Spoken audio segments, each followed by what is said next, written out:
Assim, pois, como diz o Espírito Santo, hoje, se ouvirdes a sua voz, não endureçais o vosso coração, como foi na provocação, no dia da tentação no deserto, onde os vossos pais me tentaram, pondo-me à prova, e viram as minhas obras por 40 anos. Por isso me indignei contra essa geração e disse: estes sempre erram no coração. Eles também não conheceram os meus caminhos. Assim jurei na minha ira: não entrarão no meu descanso. Nesses versículos aqui do 7 ao 11, o escritor está relatando um pouco da história de Israel. Ele está usando a história de Israel como um exemplo que a gente não deve seguir. Foi um exemplo negativo, que a gente deve fazer exatamente o contrário. Nós conhecemos um pouco da história de Israel e nós sabemos que durante a peregrinação do povo de Israel no deserto, o povo de Israel muitas vezes murmurou de Deus, reclamou. Eles tentaram a Deus, como diz aqui o texto. O dia da tentação no deserto. Que tentação foi essa? Não foi uma tentação de Satanás. Essa tentação que está falando aqui foi o povo que tentou a Deus. Ou seja, testou, experimentou Deus. Colocou Deus à prova. Tipo assim, colocou Deus na parede. Como que dizendo, o Senhor não vai fazer nada, o Senhor não vai resolver, o Senhor não vai mudar a nossa situação aqui. Colocaram Deus à prova para ver se Deus ia fazer alguma coisa ou não. Estavam testando a Deus por meio de murmuração, reclamação, um monte de coisas no deserto. Ele diz aqui que foi o dia da provocação. Por quê? Porque eles provocaram Deus. Provocaram Deus com a sua falta de fé, com a sua incredulidade. E é interessante a gente entender uma coisa, irmãos.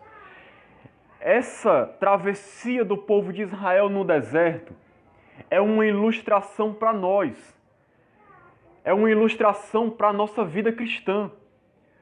Porque aquela travessia deles no deserto, eles estavam saindo do Egito, da escravidão do Egito, estavam atravessando o deserto para poder chegar na terra prometida.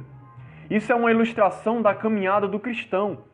Nós fomos libertos da escravidão, do pecado, de Satanás. Nós estamos agora numa trajetória rumo ao céu. Essa trajetória é como se fosse um deserto. Ela é cheia de dificuldades, de lutas, de tribulações, de coisas que vêm para testar a nossa fé. E Deus ele está conosco, nos guiando no deserto. Mas é necessário a gente confiar nele. É necessário a gente crer nele. Por quê? Porque o nosso objetivo não é permanecer no deserto. O nosso objetivo é chegar na terra prometida. Nós estamos numa caminhada difícil, dura, dolorosa, onde o caminho é estreito, é complicado, com o objetivo de chegar na Canaã celestial, na terra prometida que é a Nova Jerusalém no céu. Mas para chegar lá, nós temos que atravessar esse deserto. Não existe um outro caminho.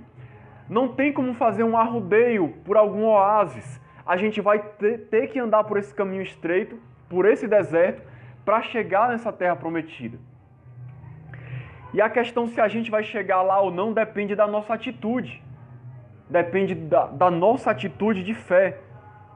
Esse povo aqui, na sua grande maioria, não entrou na terra prometida. Irmãos, de 2 milhões de pessoas que saíram, foram 2 milhões de pessoas que saíram do Egito.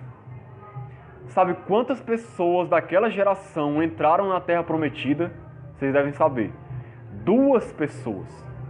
Josué e Calebe. Só 2 pessoas entraram na terra prometida de 2 milhões de pessoas que saíram. Aqueles que entraram na terra foram os que nasceram no deserto, fora Josué e Calebe. Para você ver como é difícil. A caminhada não é fácil, irmãos. Eu lembro que existe um texto que Jesus disse assim: quando, pois, vier o Filho do Homem, porventura achará fé na terra? Foi uma pergunta que Jesus fez e que nós deveríamos responder e perguntar para nós mesmos. Será que quando Jesus voltar, Ele vai achar fé em mim? Porque Ele disse, quando o Filho do Homem vier, será que Ele vai achar fé na terra? E Jesus mesmo disse que nos últimos dias o amor de quase todos esfriará, mas aquele que perseverar até o fim é que será salvo.